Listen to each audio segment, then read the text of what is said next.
Your instructional designer sets up your grading scheme and how everything's weighted, but you're the one looking at this gradebook every week, so let's make sure you understand what you're actually seeing.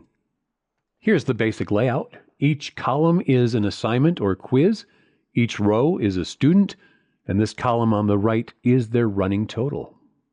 If you weight your grades, you'll see that there are assignment groups. Maybe quizzes count for 20% of the final grade, assignments for 50, and discussions for 30. Your instructional designer sets this up based on how the course was designed, and it's what determines how much any one assignment actually moves a student's final grade. Now here's a moment that trips up many instructors. Canvas now automatically calculates grades as a running total. That wasn't always the case. If a student scores 100% on 3 quizzes, Canvas shows their total as 100%, even if 4 future quizzes are unsubmitted. Canvas simply ignores blank dashes. You might notice under View Options, Show, there isn't a toggle to treat missing work as 0 on screen anymore.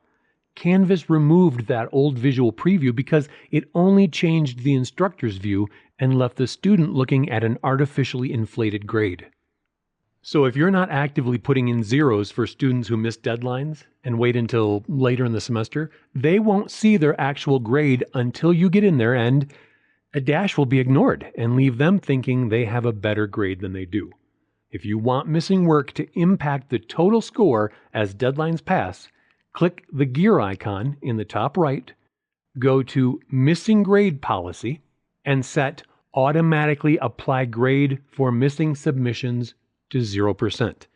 That puts actual zeros in past due cells so both you and the student see an accurate, real-time calculation. That's the basics of reading your gradebook, how weighting actually works. If something about the weighting itself ever looks wrong, that's the moment to check in with your instructional designer rather than assume the math is broken.